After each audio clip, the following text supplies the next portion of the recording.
Welcome to another town hall meeting as we gather this evening. It's a beautiful opportunity to reflect, to look ahead a little bit. Next week we're into Thanksgiving. Advent comes right after that, Christmas. It's that holiday time, the times when we know that we're looking forward to family gathering, but we also know the stress that comes out when we do these things. So we're going to do our town hall meeting on dealing with the holidays, grief, depression, and stress. I'm sure with yourself, as well as I know in my life, there is a lot of grief happening now. In fact, I like to think of it as unresolved grief because it's still in process. It's still happening. At the parish here, we're constantly going back and forth with each other and do we do this? Do we do that? How do we do this? And then how do we stay safe? How do we keep others safe? And there's so many things happening at once that it gets confusing. It gets difficult to know who we are today, what we're about, from one normal to another new normal to a newer normal, and it just keeps unfolding, especially as we're going through the COVID, as well as the presidential elections that we just went through, and many other things in our personal lives. We had 4 funerals this week, and a lot of things are happening in families' lives at this time. Along with that comes a sense of depression. How do we deal with the long days or sitting at home and being isolated? How do we deal with those challenges in life that come our way and we don't know what to do? We kind of dig our hole a little bit deeper, the darkness comes about, and then we try to dig ourselves out. And finally, that's stress. Just knowing that there's a lot of anxiety, not just within ourselves, but within our families, and those who are sending children to school or not sending children to school that day or that. All these things come about, our work-related things, working from home, not from home, being grandparents and not being able to visit your children, your grandchildren. These are the challenges that we're all dealing with, and it brings stress. We'd like to take some time to just relax within all that's happening, all the challenges, all the difficulties, but all the joys and the wonders that we do have, and the memories of what came before, and the possibilities of what can come afterwards. Just a couple of things to think about as we go forward. We're going to be having a prayer service and a beautiful service that deals with lighting candles. At the end of the service, we're going to ask you at home to light a candle. So if you have a candle nearby with a lighter, if you could please grab that now and place it on a table or someplace near you, and we can pray together at that time. Also, if you are viewing with us live, as in Thursday evening on November 19th, then we also ask you if you have any questions, concerns, things to add. There's a chat button on your screen, and please send in any kind of comments, anything that touches you at that moment. We'd like to hear from you. And some of that will be later on. We'll be having a couple of talks and chats from people. We'll introduce them at that time, and then we'll have a panel discussion afterwards with questions and comments. And so some of your questions and comments might come up during that time as well. So let's take a moment in prayer, just asking for the blessing and the love of our God who is here with us, gifting us this evening with all that is there for us on our plate, the grief, the depression, the stress, but also the joy of family, of friends, and our faith in our God.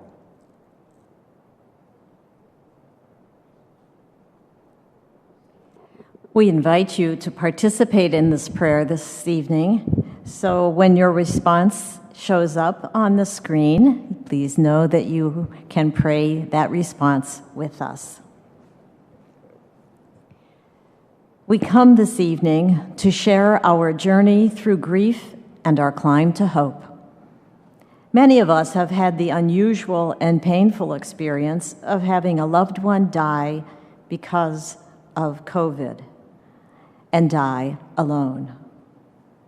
Many of us were denied the healing ritual of a visitation, funeral service, gathering with family and friends, hugs, comfort, and support of caring people. We offer this evening prayer and discussion as a small step in healing your broken hearts. We are here for you. We pray together, knowing that we are not alone in our struggles. We believe that we are not left empty in our search for renewed life. We gather in prayer with questions still in our hearts, with mysteries still in our souls. We remember with love our dear ones to whom we have said goodbye, trusting and believing that we will one day be reunited in eternity.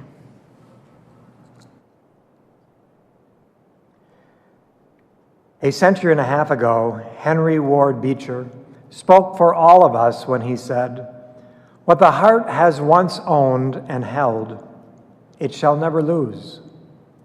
This evening, we remember those who have touched our lives in such a way that we will never be the same. We are changed by having known them. During this ceremony of candlelight and love, let us remember those who have been light to us.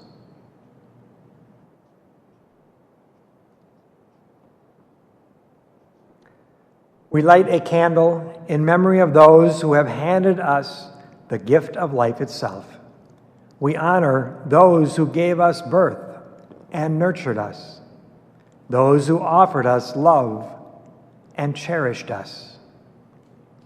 We remember mothers and fathers, grandparents and great-grandparents. We also remember those who were as mother or father to us, loving us by choice rather than by chance. We light a candle in memory of those who have been linked with us in the ongoing chain of family life. We honor those who have experienced our common bonds. We remember sisters and brothers, aunts and uncles, relatives near and distant through time.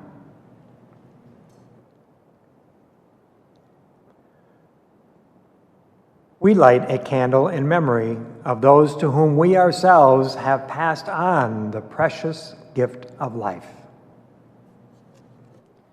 We remember children who have gone before us, and grandchildren and great-grandchildren.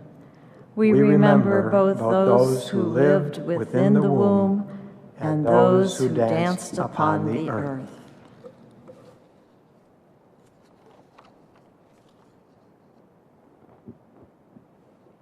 We light a candle in memory of those who we discovered through the eyes of love in our journey through life.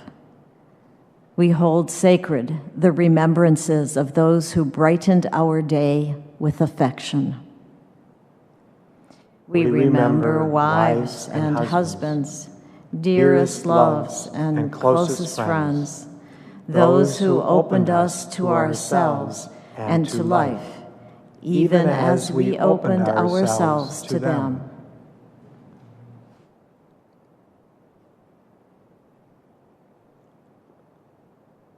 We light a candle in memory of those who have walked beside us in so many ways. We remember those who worked with us, those who have made our time on earth more enjoyable and our experiences in this world more memorable. We remember friends and associates, those who neighbored us and lifted us and expanded our horizons. We leave the final candle unlit, aware of the fact that others will join our ranks in days to come, that they are doing so even now. They will stand where we now stand and feel what we now feel. Our hearts reach out to them. We remember also that the time will come when we ourselves will pass through the barrier separating one form of life from another. We know that, just as we remember today, we will be remembered tomorrow. We pause now to remember the rays of light and love our loved ones brought into our lives. We believe that the light of our memories will continue to burn long after these candles are extinguished. And let us pray. Lord of life and death, with the lighting of these candles, we have remembered the life, the love, the gifts of those persons whose life touched ours and added to the richness of our existence. Walk with us, Lord, during these approaching holidays. Many feelings will be stirred up within us as families try to decide how to safely gather and celebrate.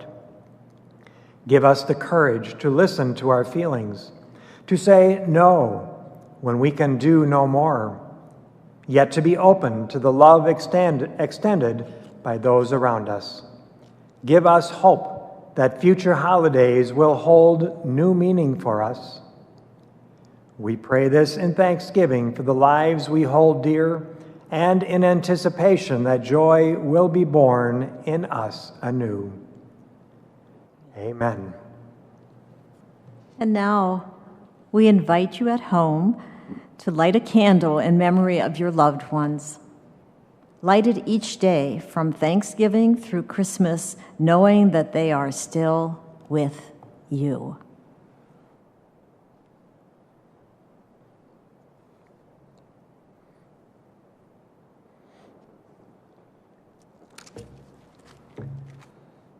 Within our prayer, we found ways in which we can rejoice and times when we can be sad. The times when we can look back, times we can look forward. Our speaker, Anne Freilich, is here and has been doing this for much of her life and being able to, not just within herself, but with others, to make that journey of hope and sometimes of grief. She's been a pastoral associate at St. Matt's and has been in other church situations before that in pastoral care, working in hospitals, nursing homes, many situations where people have needed her support and her loving presence. So we're grateful for Anne for being here as she speaks on the sense of how we are in our own lives out of loneliness and aloneness, but also out of this COVID epidemic in which we now find ourselves. Anne, thank you for being here with us. And we thank you for joining us in this town hall meeting this evening. This has been a most unusual year and difficult and challenging for everyone. For those who face the death of a loved one, the loss of this person has been extremely difficult, as there were many other deaths and difficulties besides the actual physical death that we had to face. There were losses and painful experiences connected with the death. For instance, many people were not able to be with your loved one when your loved one passed away.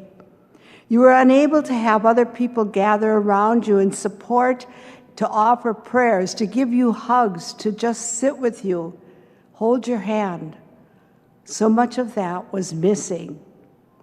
You had questions. When can we have a funeral? How many people can we have for the funeral? Where will we have that? So there were limitations on how you would celebrate your loved one's final wishes and the final farewell. And then, following that, not being able to maybe have a luncheon, people would continue to support you, go with you, share the memories, and just be there. And now, on top of all of that, the holiday season is upon us, and we're still in the midst of this pandemic. Again, limiting our ability to gather with loved ones and friends. So feelings of aloneness, isolation, loneliness, sadness, and even anxiety add to the stress of grief and loss, leaving many of us to wonder how we will make it through the holidays without our loved one, especially with so many limitations of social gatherings, of people being with us for support. We know this year will be different, And whether we want to or not, we have to accept that reality to begin to look at ways we can still find meaning, purpose, some joy, and connections. We might try to start thinking about that and doing some actual planning that is tangible and realistic in order to have some kind of meaningful experiences this year, knowing that they will be very, very different from any experiences we've had in years past. There is no rule book for what we are experiencing during this pandemic and time of mourning. You're doing the best you can, given your situation, and so is everyone else. And a reminder that we often give when we do grief groups and when we're meeting with people either individually or in a group is to be kind and gentle with yourself, as you would to a friend if you were there with them. And through the stress of and knowing that they will be very different, be kind and gentle. And then the times of stress, of traumatic grief, difficult as they are, we also have to be patient with ourselves and patient with others. Maybe there is one rule or piece of advice that might be helpful, and that is to be open and honest as you share your thoughts and your feelings with family and friends. We don't have to hide our feelings and our thoughts, because many other people know how you're feeling so sad, and they are there to be there for you. So expressing an inner grief is called mourning, and over time, and with the support of others, mourning will happen bit by bit, day by day. And if we allow ourselves to go through that mourning, we can then begin to integrate this tragic loss into our lives. I also encourage us to hold on to hope, even if it's only a little sliver for now that you're afraid you don't have anything to hold on to. And even though you are grieving, the people or activities that help you to find hope, they give you a lifeline that you can hold on to. And it may not be in person all the time, but let them offer you comfort and consolation and connect you to them in some different ways. There are no words to erase the pain that you are feeling at not being with your loved one at the time of their death. That is a very difficult pain that you carry in your hearts. But I think it's important to remember, too, that a life is far more than just that final ending. The life of your loved one was made up of millions of moments of memories, including moments of laughter and happiness, joy. Yes, there was sorrow also, but all of that together, those moments are moments in which you shared with your loved one, and they shared with you what life is all about. Remembering those shared moments might help you remind yourself that you carry your relationship with your loved one. You carry it as you move forward, and you work with your grief as you move forward. Helen Keller made a famous statement that has often been quoted. What we have once enjoyed and deeply loved, we can never lose. Our lives do not unravel with death. Our relationship with our loved one continues. Yes, it's in a different way, but we never lose the connection that we have. In the Catholic wake service, we hear the words as we are praying together in that service that all the ties of friendship and affection which knit us as one throughout our lives do not unravel with death. Again, reminding us those connections are always a part of us. There isn't a right way to grieve or to mourn. There isn't a right or a wrong way to face and deal with the holidays. As a family or with friends, you can give each other support and comfort in planning ahead as much as you can in order to even face the holidays, because they are difficult. Everything is so different. Sheila's going to be offering some very practical ways of how we can deal with the holidays or cope with some of the changes that are going to be a part of our lives. And hard as these holidays and moving into the new year will be, and moving on with our lives, this is a time not just to survive and heal, but it's a time to grow and heal. This is a time to hold on to hope. Hope is the belief that life will be good again as you search for meaning and purpose and the gift of understanding. And this understanding will strengthen our hope, and it will give us time to hope for new beginnings and to build that new relationship with our loved ones as well as with others who are in our lives. Losing a loved one is hard under normal circumstances, and experiencing the loss of your loved one during this pandemic is extraordinarily difficult.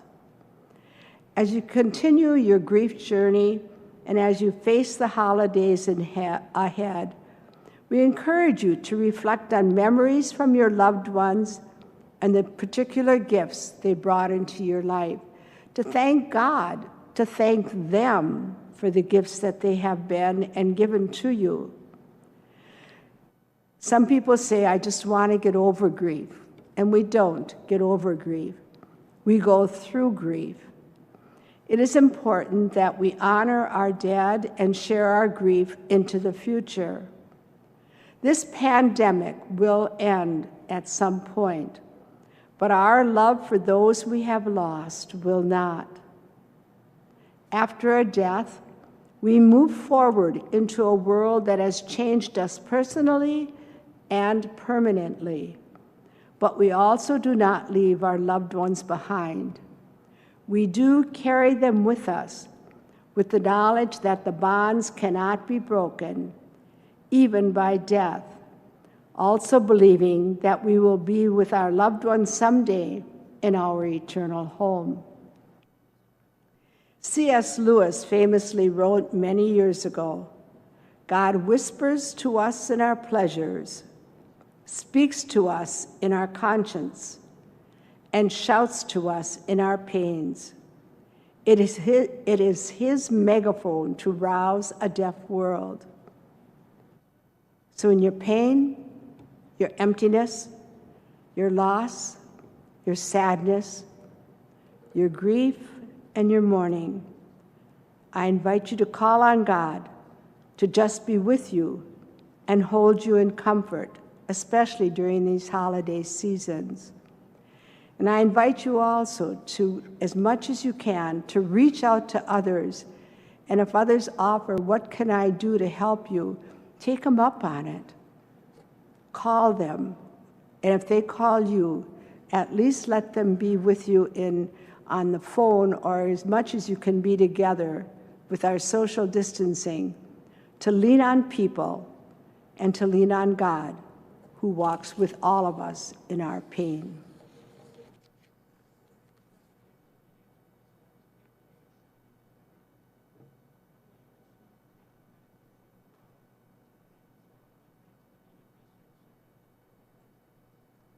Thank you so much, Anne. I've had the joy and privilege of being a co-facilitator with Anne for several years as we offered grief support groups, and she has deep compassion and understanding for people who have walked this journey. She herself has walked it as well, and it shows. So thank you, Anne. And now it is a delight for me to introduce our next speaker. Katie Dykes is known to many of our parishioners. She has been a longtime member of the parish. She is a nurse practitioner, lots of education behind her name. She said, don't read all of that stuff, Sheila. Just say whatever.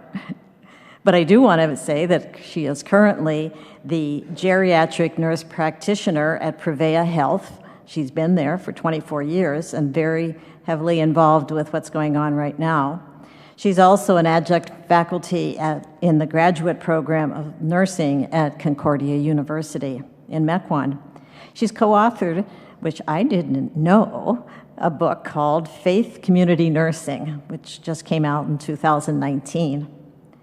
She's been very involved in many activities and agencies in the area, and she also volunteers right here at Resurrection. She's a Eucharistic minister. She has been our speaker for us several times over the years, and she also does scripture study for the Green Bay Correctional. So now we invite her to come forward as she speaks to us today on the crisis of loneliness in the Homebound. So she has good experience with people from the nursing homes where she works and has some recent information. So we're ready to hear from you, Katie. Thanks for being here. Thank you, Sheila. When I first was asked to speak, and as I was preparing this talk for tonight, I thought, boy, this is really a Debbie Downer topic to talk about. But I thought I can always infuse a little hope into it. This time of year, especially over the holidays, Thanksgiving, Christmas, New Year's, are difficult for people that have had a lot of losses. And in particular, I think of the group of people that we would normally reach out to at this time of year if we were able to, the elderly in the homebound and people in nursing homes. And I know they've often looked forward to this time of year because they get a lot of visitors, they get a lot of decorations, they have a lot of good entertainment at the nursing home, but this year is going to be a little different. So rather than, there are older adults that are homebound or shut in, those that are living voluntarily alone. There are a lot of people that are single that live alone, but it's a voluntary thing. It still has its own ups and downs. And there are also those who live in assisted living facilities or nursing homes. And they always do feel a little depressed at this time of year. They always feel a little left out, like they're not part of the mainstream. But this year is going to present a kind of a crisis on top of a crisis situation for them. So many of them, and many of us probably can sympathize with them this year. We might feel a little camaraderie or more empathy for those that are homebound this year because we have experienced some of the same feelings ourselves. About 28% of people that are over age 65 live alone, and half of these people have high levels of depression. And among the nursing home population, and I see this all the time, at least half of the people there have clinical depression in the nursing home setting. Depression is a real illness, and it's more than just feeling a little sad or blue. It's caused or triggered by life changes or losses quite often, and they accumulate over time. These triggers can include the death of your spouse, your siblings, your classmates, your coworkers, but not just in terms of a loss in terms of death, but also other losses in life, like you don't have your occupation anymore, you aren't working full-time, you're retired, your role in society, maybe as a parent, is now gone. Maybe your health is another loss that you've had, and that's why you're in the nursing home. Sensory losses, vision, hearing. Maybe you're losing your memory and you realize it. That's another loss that you're dealing with. And maybe you're unable to take part in the hobbies that you used to, like cooking or baking or playing golf.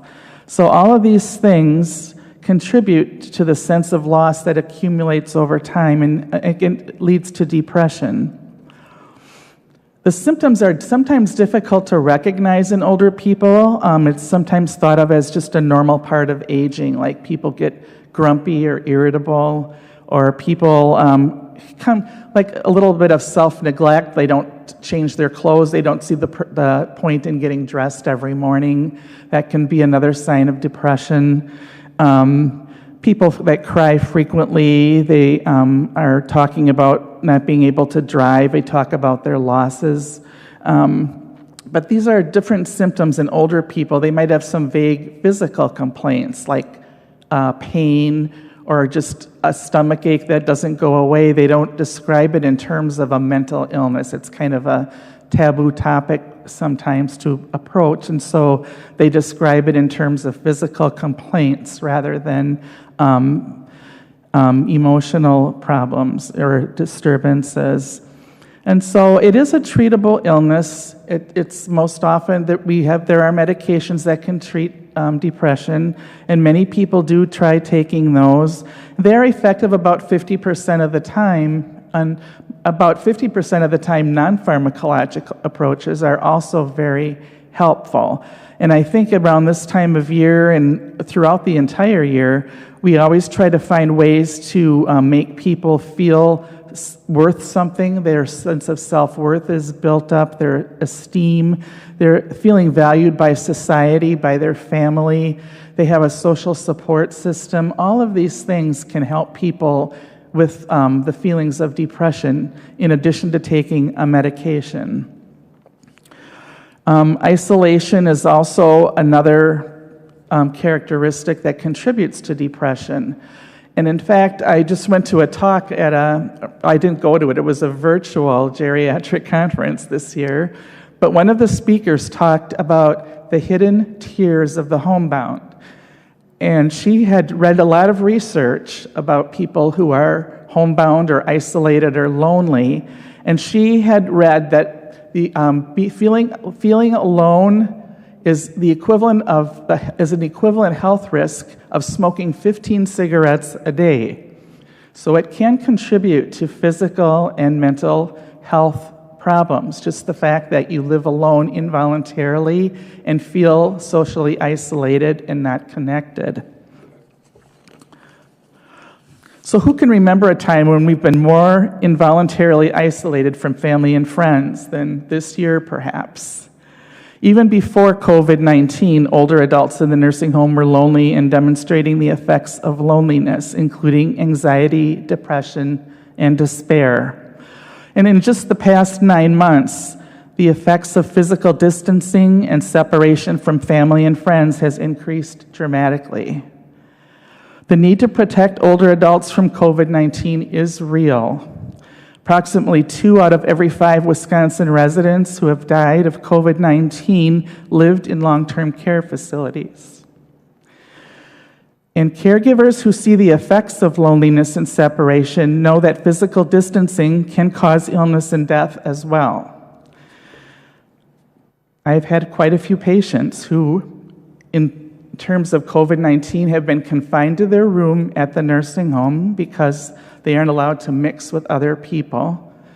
And they're very isolated. And just all they have is their television set to watch, and they're watching the news, and we all know what's on the news. It's not a real uplifting experience. They're missing their activities at the nursing home. They're missing their visitors. I think some of the saddest things are, there was one gentleman who he was 101.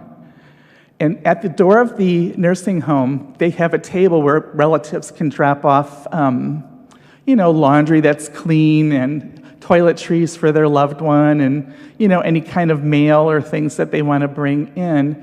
And here was this poor, sad grocery bag. It said, "Happy birthday, happy 101st birthday," with a balloon tied on it.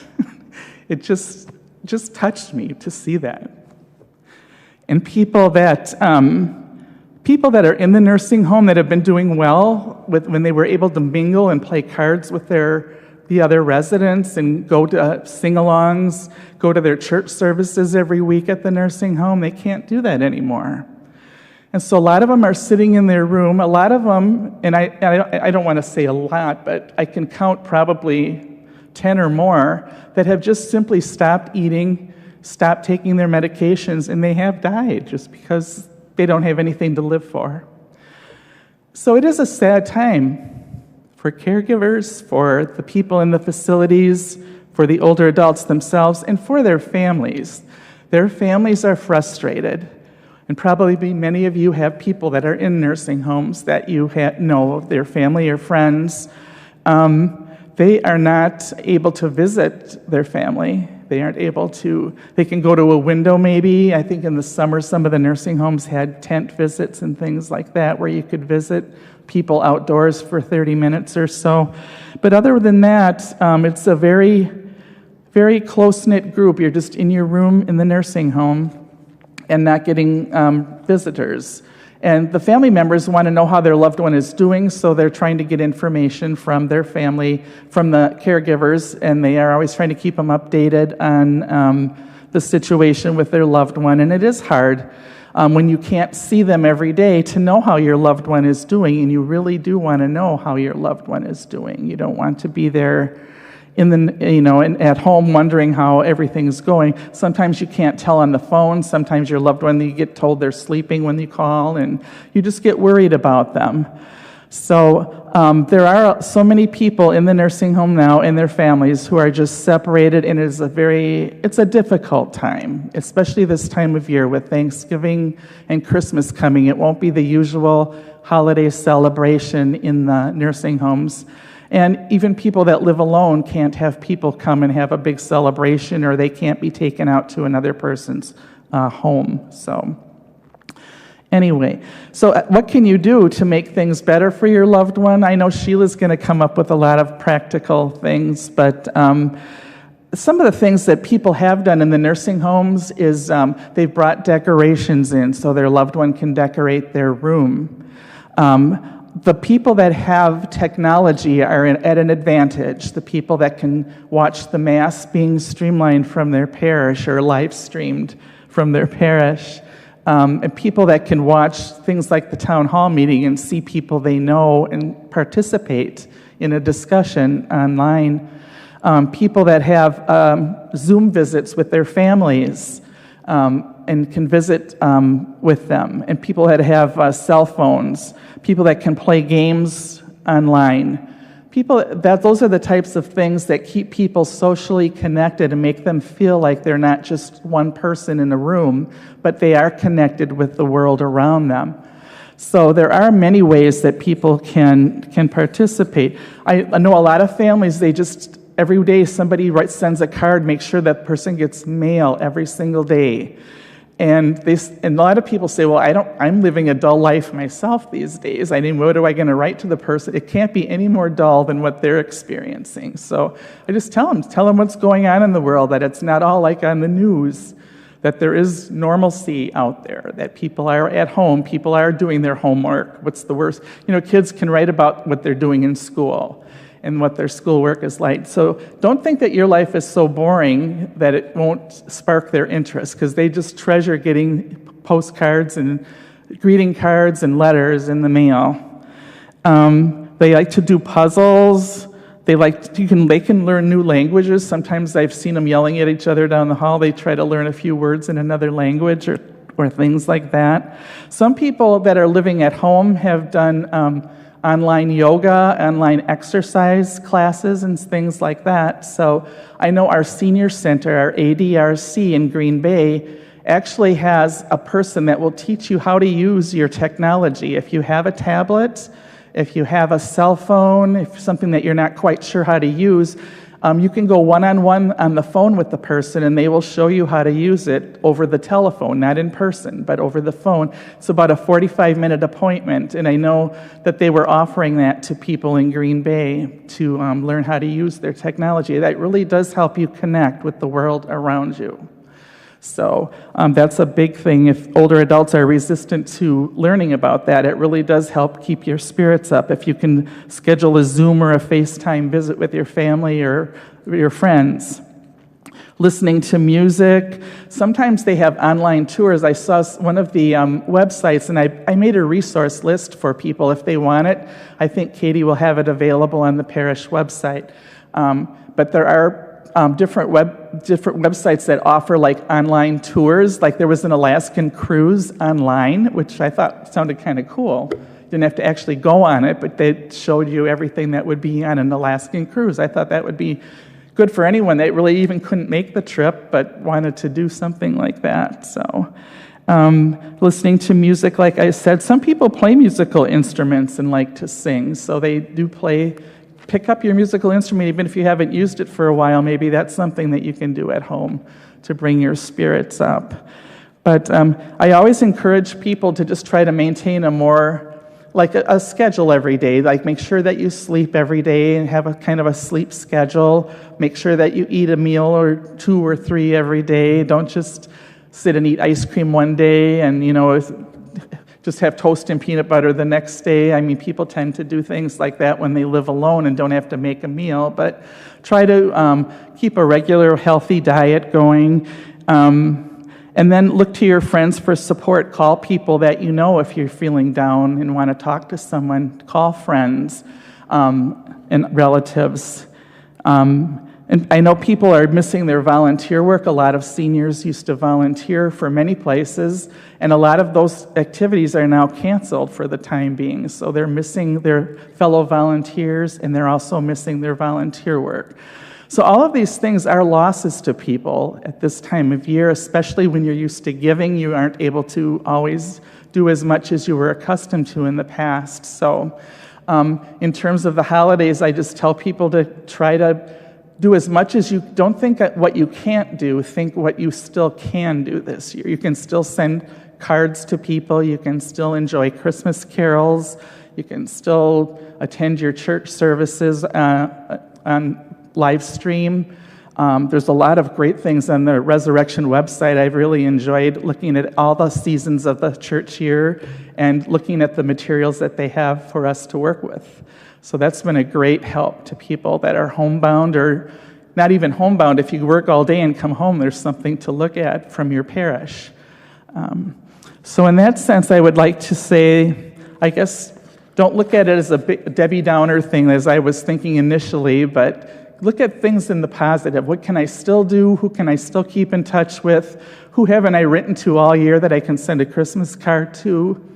Who can I call up tomorrow that I haven't talked to for a long time? Those are all things that you can still do while you're sitting home by yourself or in the nursing home. So in that sense, we can still have the holiday, the spirit of the holiday, and hopefully celebrate even though we're in the midst of COVID-19.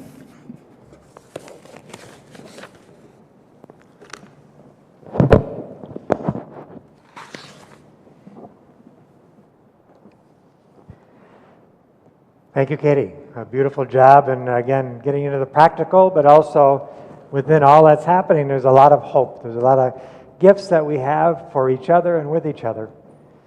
So I'd like to invite our panel back up again. Hannah, if you'd like to come forward, and Katie. And you've already seen Sheila's face, but this is Sheila DeLuca. I'll say in a nice way, I'll say she's had a short history of being an educator and a pastoral associate for many years. And again, as you mentioned, you and Ann have done grief support meetings for many years, so together. So you know all about grief, the two of you. So Sheila's going to walk us through a few things, and then it's also open for any of us for discussion and or questions from you at home that we can bring into this as well. Thank you. Thank you. Yes, I'm on. You're on. Well, that was delightful. Thank you. It wasn't Debbie Downer at all. Yeah, you gave such wonderful suggestions. Some will be piggybacking on some of those. One of the words in the title of this town hall meeting was stress. And so I was going to just say a little bit about that and how we deal with stress.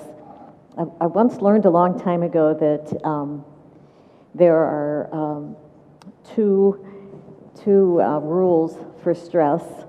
The first rule is don't stress the small stuff. And the second rule is it's all small stuff. So when we look at stress in our lives, how do you cope with stress? How do I cope with stress when things get difficult, when things are testy? And it's good to reflect on how you cope with stress. Not just holiday stress or stress because someone dies, but just in general, how do you cope with stress? Because we use those coping skills all the time then. That's what we draw on. So maybe you panic. Maybe you hide. Maybe you deny. Maybe you act out. Maybe you get crazy. Maybe you just avoid, or maybe you blame. So sometimes those are the same things that come up when we look at how we deal with the holidays. The holidays have always been looked at as stressful. You know, I don't have enough time to do this, get all the presents, send all the cards, and so now we have the holidays and somebody has died. So that raises the level of stress, because now not only are you dealing with the expectations of the holidays, you're also dealing with the emptiness of somebody who has died. And then, this year, we get to add to that the pandemic, which now has raised our anxiety and stress level very, very high to a dangerous point. And I think, Katie, you identified so well the experiences of the people who are living alone or living in the nursing home, just how dangerous all of this is at this time. And so it's a fragile time for all of us, really. For some more than others, but for really all of us. And so it can be very scary and unsettling as we think about it. But I came across recently where someone said, in the midst of suffering and trials, healthy people choose truth. And I thought that was a helpful thought about where we are with dealing with the holidays, facing our loved ones' deaths, and the pandemic. Because there's a lot of tension that occurs through the experience of death and difficulties. When we think about someone dying, and we know that typically there's a great deal of shock and initially, if you deal with truth, you're suffering. But there's a tension there. You don't want to have to acknowledge the death because it's so painful. But not to acknowledge the death is equally painful because you can't move. You can't move. Or as the time moves on in that experience, you feel the depression. You feel the sense of loss. You feel the sense of despair. And now you're coping with another tension, that sense of, someone says, "How are you doing?" "I'm fine." "Are you sure would you want to talk?" "No, I'm fine. Because if I talk about it, I'll fall apart. But if I don't talk about it, I'm stuck." And you get the, "I'm fine." Yeah. And that's kind Back of... off. Yeah, right. Okay, got it. And so, right. At both those, throughout that journey, being able to talk about the death. Initially, people want to tell that story over and over again. If you haven't had that opportunity because you haven't been able to mingle with other people, you have to maybe write it down in a journal. Tell the story of what happened, how your loved one died, what were you able to say or not say, what would you like to say to them. Write them a letter. Talk to them. Or to other people. The phone calls are so important right now. The FaceTime and Zooming, if you have that opportunity, because it connects you. When you're feeling desperate and despairing, talking about those feelings instead of shoving them down. And we're kind of in a situation where we think we have no one to talk to. But you need to talk about them. Name them. Put them in a jar every day. Write how you're feeling. Put it in a jar. Or put it at your Bible and give it to the Lord so that you name them and don't let those feelings trap you and hold on to you. And you have to be, as Anne mentioned over and over, you have to be kind to yourself. Be patient with yourself. Because as I said at the beginning, it's not just the holidays. And it's not just the holidays and someone who died. It's the holidays and someone who died and the pandemic. We're all dying a little, but we're people of Christian hope. So we're all rising a little too, because we're learning that we're not going at this by ourselves, and we don't have to be alone. And then, of course, there's a tension as time goes by. For some of you, the death maybe was a year ago, and this is maybe the first Christmas. And so, first Thanksgiving, so you're finishing those firsts. So maybe your sense of trying to identify who you are now, this new identity. Am I still married? Do I have 3 children or 4 children? Who am I? Am I single? Do I still have a sibling? Am I an orphan because my adult parents have gone? So our identity gets kind of mixed into all of this, and so we need time to kind of reorganize ourselves and allow ourselves to start moving on, moving out. It doesn't mean that you ever forget your loved one. Those ties we're bound forever.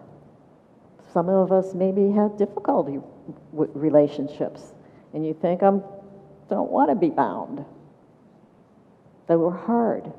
But now's a good time to reconcile those, to find some peace. And that, again, sometimes that's talking with someone. It's praying and reflecting, taking the time. Some people, when someone dies, we would often hear in our grief groups, they would say, I just don't want to be with anybody. I just want Christmas to go away. I'm going to just be by myself. Well, now it's mandatory, Now you have to be by yourself. Yeah, there's no choice. So some people are glad. Some people are happy about being by themselves. But it's been a time where we have to allow ourselves to make some decisions about what works for us. It might be best to make the phone calls, to do the Zoom, to play the Christmas carols, put some decorations up, but do what works, do what helps, do what brings comfort. You can't deny, well, you can pretend like it's just going to all go away, but it doesn't. That doesn't go away. You're going to feel the feeling of that person who has died. And many of us have regrets. I know for those of you that couldn't be with your loved one when they died because of COVID. It happens to other people too, but maybe because of distance, not because of COVID, they just couldn't be with their loved one when they died. Or that you made a decision to do something else and sure enough, they died, right when you weren't with them. Sometimes we know that people wait for their families to walk out of the room and die. So those are the mysteries of life and death. And so as we go through these holidays and think about those experiences of our loved ones, give yourself a little bit of comfort. Allow yourself to be comforted, that it's okay. Forgive yourself. Let go of the guilt. You can only do what you can do. You did what you thought was the best thing at the time. That's good. Let it go. Forgive yourself. You know who has forgiven you is your loved one that died. They understand now. They get it. They maybe never got it all their life, but they get it now. And you're forgiven. You're loved. So be kind to yourself as well as to others.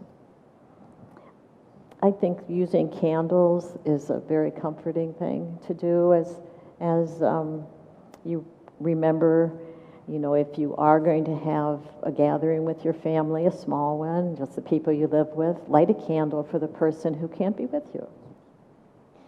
If you're going to do a Zoom meeting, invite everybody to have a memory of that person, and everybody share that memory as you gather in your Zoom celebration. If there is some special remembrance, something they loved at Christmas, one of our parishioners shared with me that their daughter collected precious moments.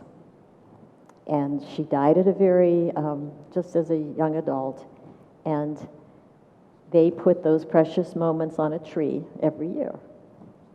And she's very much a part of their Christmas celebration, just through that memory. So there are other ways. You can start new traditions. You don't have to do all the old stuff. Don't do the things that put your loved one front and center, because then everybody says, well, it's awkward. But do something. Be sure to talk about them. Say their name over and over again. Break the ice. Some of them don't say their name because Grandma will cry. Well, why wouldn't you cry? Right. Cry. Go for it. Anne, you were mentioning that earlier about it's I forget exactly the first part, but it's not about running away from your grief or blocking your grief. It's about going through it. Mm-hmm.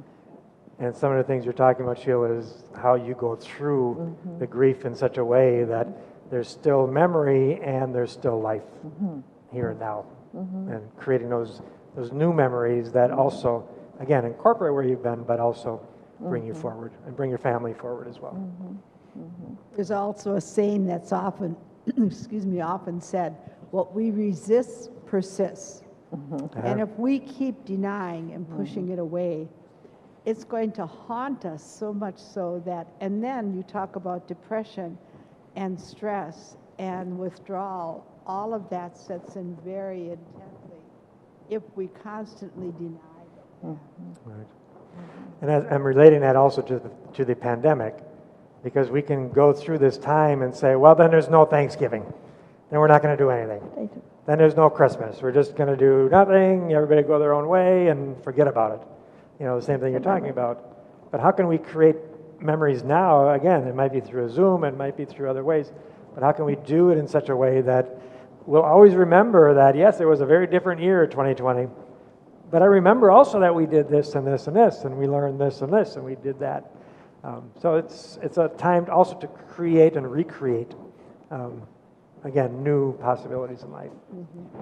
So, yeah. So again, this is kind of were you finished, Sheila? Well, Don't want to cut you off. I can go on and on. Yes, you could. Maybe I am cutting you off. On purpose. Perhaps we have any questions from... Yeah. But I was also struck, Katie, when you were talking, when you spoke about the paper grocery bag and the little balloon at the top, and your heart just filled up, right? And from that perspective, we're not saying a lot about the caregivers that, from your perspective and as the doctors, nurses, and caretakers in institutions, but also those at home as they're caring for it. What's your sense of that in your experience? And I can speak about professional caregivers, because all of us are experiencing a lot of loss these days of our patients, people that we've come to know for a long time. You don't have time to decompress and talk about all of them. And I think a lot of us go home and just start crying. Yeah. I mean, it's just, you just have to hold it in and do your job, and then you go home, so. But it has to build up. It does, and it's not good. We all know that, but. Yeah. So what would be some helpful things, do you think? I think I've always enjoyed participating in Mass and praying for people. Helps. And I think about the people that I take care of that are still with us here, and they've recovered. And that's the bright side of it. I mean, 250,000 people in Wisconsin have recovered from COVID, so that's the bright side. They're not all a lot of the deaths are older people. Like 90% of them are over age 60. So.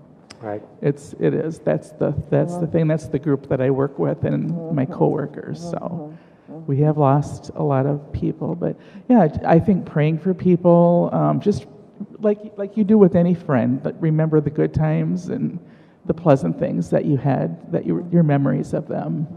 Right. We always talk about that. But you also mentioned that if you keep stuffing and you get depressed, it's like smoking 15 cigarettes a day. Correct. The equivalent, yep. And if you quit smoking, what's the point then? Just substituting something else, another bad habit, right? Yeah. It's startling. I think it's just a great motivation for all of us. You know, if we take care of ourselves, are kind to ourselves, it actually helps us physically, psychologically, emotionally, in all levels. You know, which is something good to remember. It's a anecdote. Medicine. It's not a pharmaceutical medicine, but it is healthy caregiving for yourself is medicine for your heart and soul, right, to keep yourself going. I was going to share one other little thing that we have. This is called an Advent grief calendar, and it's we've used it over the years, but it's you all are familiar with Advent calendars where you open up the little door and you get a little surprise or something. Well, this one is a calendar that invites you to do something every day. That the first week is to help you remember, the second week is about courage, the third week is about, let me check what it is about love, and the fourth week is about peace. And so Katie is going to put this on the Church of the Home, maybe, or on the website or someplace, so that you can make copies of it. And we'll make up a few copies available at the parish office in the event that we can put it out on that door 9. Door 9. Entrance, so that if anybody wants to pick one up, it can kind of help you. It starts with the first Sunday of Advent, which is a week from Sunday. And then you can just, that might be helpful for you or for your family to do it. It's with regard to a loved one dying, but it gives you little activities that you can do right there at home, and there's a little calendar that you fill in as you do it. So that would, be a little something. Another thing sometimes that's helpful is to have something planned every day that you do. There was a nice calendar that came out from the parish and your mailing that had something to do every day.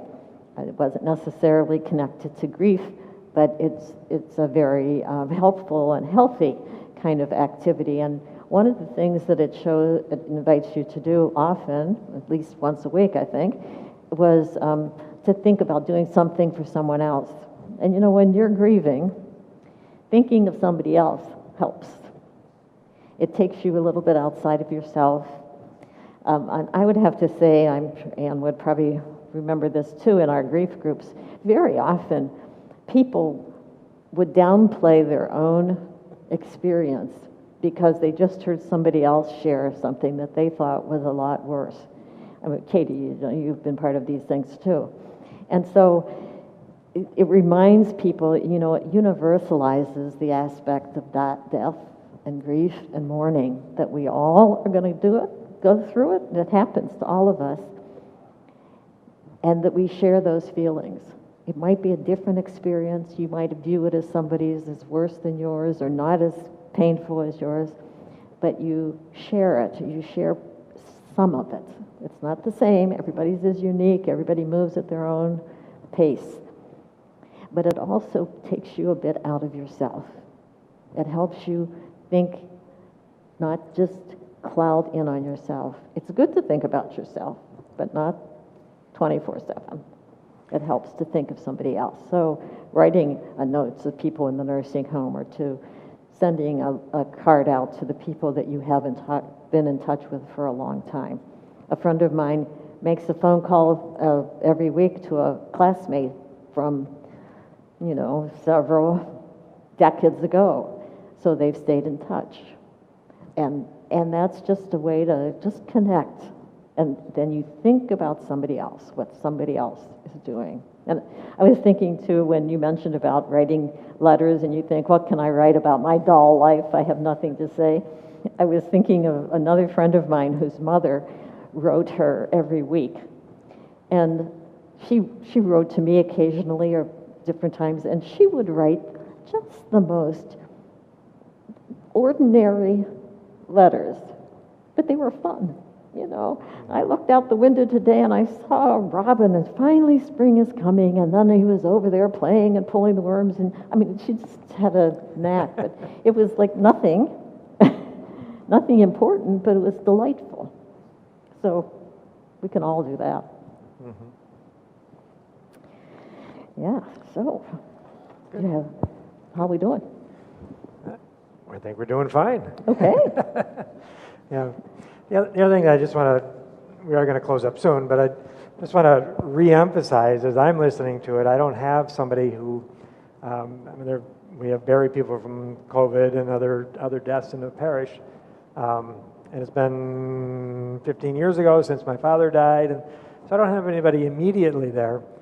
But I know from when I have gone through those experiences that I know what that grief is about. And I think I mentioned in the last town hall meeting that I know I'm grieving right now. And there's enough confusion, there's enough sadness, there's enough breaking up of my routines that I have to struggle with things. I can feel some light depression that's like, okay, I got to push myself to get up. And on my days off, it's like 4 in the afternoon. I'm like, I haven't gotten dressed yet. And I like it. On one level, I like it, but at the same time, I recognize that it's something that I need to be aware of, and I need to be kind to myself, and I have to know that it's not my normal.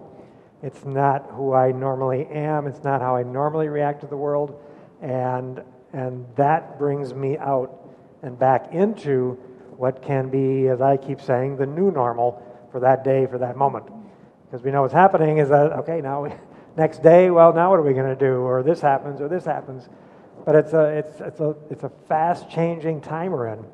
So all the things you've spoken about specifically toward dealing with somebody who has died that's been close to you, those same dynamics, that same sense of loss, the same sense of confusion, of trying to find a new way of life is right here for all of us. And as one of you mentioned, you mentioned this, Sheila, it's about going back to truth. What are we really doing in our lives? What's really happening? And we can evade it, and we can go with a gazillion conspiracy things out there, or we can deal with things as they are and know that this is my life right now. And somewhere I have to find a healthy spot, a place that I can live and do life together. So this applies to all of us. And it also hopefully can help us apply this to those around us, whether we're living with them and trying to get them off to school, or next day not off to school, and or what's happening in the world around us with our neighbors, or our own isolation, or all of that is very real to us, and that is truth. And to push it down, to deny it, again, it goes back to I'm smoking cigarettes. And it's hurting me physically, it's confusing me psychologically, emotionally, it's taking its toll. And it's something that I think we together can really move forward in a more healthy way in spite of the challenges of the pandemic and all that's happening in our lives. And again, as you mentioned, a few of you mentioned, like, and then add a death of a personal friend or family member on top of that. And it's a challenging time. So I think you bring up, an important point that throughout our life we have losses. They're not always because of a death, but we have losses. Some are little losses. We have daily little losses. People, things don't go right the way they wanted to go, or the car breaks down, and now they have to take care of that. Or people get sick, they get the flu, they're down for a while, or that, so there are all sorts of little losses, and those losses kind of ripple out and have other effects on other things in our life. So they're cumulative. They keep and adding they're up each cumulative. other. And then my dog has an accident where she shouldn't have an accident. It's like, Ruby. Ruby, she wouldn't do that. Good, thank you. Any comments from anybody before we end in prayer? Just one thing when you were talking, and I thought, so many people want the grief and the sadness and the sorrow just to go away. Or they often, as they say to us in our grief groups, how long is this going to take? That is such a big question always. And our answer is always the same. It takes as long as it takes. You cannot rush the sadness and the grief. You can learn how to cope with it and to try to help yourself and let others help you. But to say, put a time limit, we can't put time limits on it. Yeah. And people try to do that way too often. So even now, having lost a loved one in these past couple of months, to say that the holidays are going to be fine, they're not. And that's also the reality that we have to face. That's Right. Right. hard as that is for some people to. Yeah. Our instant society doesn't like that. There was just one little thing that I came across by Hildegard of Bingen, who was a medieval mystic, and she tells a story about watching somebody pick up a feather and kind of throw it into the air, and it took off. And she reflected on how that feather only managed because of the wind that took it on its way, and that God is our breath, and we are feathers on the breath of God. And it was a very comforting notion for me to think about that we are not on, we are on the breath of God, and Ruha, the breath that gave us life, that breathed into humanity to start creation. We are being held up.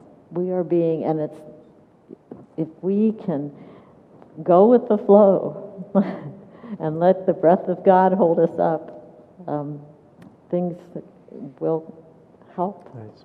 Yep, absolutely. Absolutely. We're not alone. We're not alone in this journey. Good. Well, I want to thank you all for being here and for sharing your wisdom and many years of experience and your present experiences of going through life right now and where you're at, and being in the midst of all the challenges, the angst, as well as the joys and the comforts that we have along the journey. So I want to close with a poem by, of course, Robert F. Morneau, and the name of it is "Those Who Have Died."